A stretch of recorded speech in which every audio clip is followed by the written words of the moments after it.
Assalamualaikum warahmatullahi wabarakatuh. Di sini saya Nafisa Rizky Aristia dari Prodi Hukum Ekonomi Syariah kelas C, NIM 20302106. Di sini saya akan membahas tentang pengertian hukum perdata, asas-asas hukum perdata, dan juga ruang lingkup hukum perdata. Yang pertama, pengertian hukum perdata. Secara umum, hukum perdata adalah hukum yang mengatur hubungan antara orang perorangan di dalam masyarakat.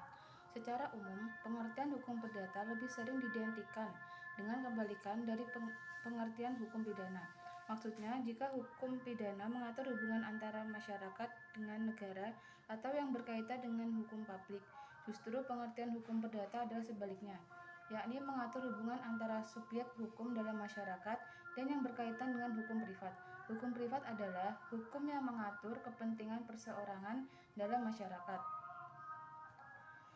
Hukum perdata dapat dibagi menjadi hukum perdata material dan hukum perdata formil. Hukum perdata material berkaitan dengan muatan atau materi yang diatur dalam hukum perdata itu sendiri. Hukum perdata formil berkaitan dengan ketentuan-ketentuan yang mengatur tentang cara seseorang mendapatkan keadilan di muka hakim. Berdasarkan menegakkan hukum perdata, mengatur mengenai bagaimana aturan menjalankan gugatan terhadap seseorang, kekuasaan pengadilan mana yang berwenang untuk menjalankan gugatan, dan lain sebagainya. Hukum perdata formil juga dikenal dengan sebutan hukum acara perdata. Yang kedua, asas-asas hukum perdata. Asas-asas hukum perdata terbagi menjadi 5, yaitu 1. Asas kebebasan berkontrak. Ketentuan pasal 1338 ayat 1 KUH Perdata berbunyi, semua perjanjian yang dibuat secara sah berlaku sebagai undang-undang bagi mereka yang membuatnya. Kedua, asas kepastian hukum atau Pacta sunt servanda, yaitu asas kepastian hukum atau yang lebih dikenal dengan asas Pacta sunt servanda yang memiliki arti perjanjian harus ditepati. Pada dasarnya, asas ini berkaitan dengan perjanjian atau kontrak yang dilakukan di antara individu harus ditepati, sebagaimana layaknya sebuah undang-undang. Yang ketiga, asas konsensualisme. Asas konsensualisme yaitu perjanjian harus didasarkan pada konsensus atau kesepakatan dari pihak-pihak yang membuat perjanjian. Yang keempat, asas iktikat baik atau good through. Asas iktikat baik atau good through menurut pasal 1338 ayat 3 KUH Perdata, perjanjian haruslah dilaksanakan dengan iktikat baik. Iktikat baik disyaratkan dalam hal pelaksanaan dari suatu perjanjian, bukan pada pembuatan. Yang terakhir, asas kepribadian atau personality. Asas kepribadian atau personality yaitu asas kepribadian yang menjelaskan bahwa ruang lingkup berlakunya perjanjian hanyalah pada pihak-pihak yang membuat perjanjian saja. Pihak di luar perjanjian tidak dapat menuntut suatu hak apapun berdasarkan perjanjian itu. Yang terakhir, ruang lingkup hukum perdata. 1.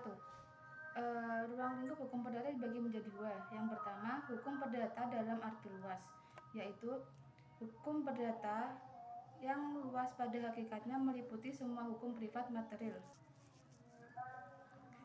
yaitu segala hukum pokok atau hukum material yang mengatur kepentingan perseorangan, termasuk hukum yang tertera dalam KUH Perdata atau BW, KUHD, serta yang diatur dalam sejumlah peraturan atau undang-undang lainnya, seperti mengenai koperasi, perniagaan,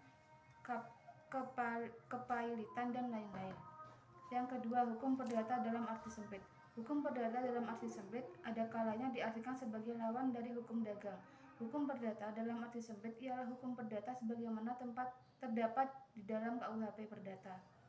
Jadi, hukum perdata tertulis sebagaimana diatur di dalam KUH Perdata merupakan hukum perdata dalam arti sempit, sedangkan hukum perdata dalam arti luas termasuk di dalamnya hukum perdata yang terdapat dalam KUH Perdata dan hukum dagang yang terdapat dalam KUHD. Hukum perdata juga meliputi hukum acara perdata, yaitu ketentuan-ketentuan yang mengatur tentang cara seseorang mendapatkan keadilan di muka hakim berdasarkan hukum perdata. Mengatur mengenai bagaimana hukum menjalankan gugatan terhadap seseorang, kekuasaan pengadilan mana yang berwenang untuk menjalankan gugatan, dan lain sebagainya. Terima kasih, sekian dari saya. Wassalamualaikum warahmatullahi wabarakatuh.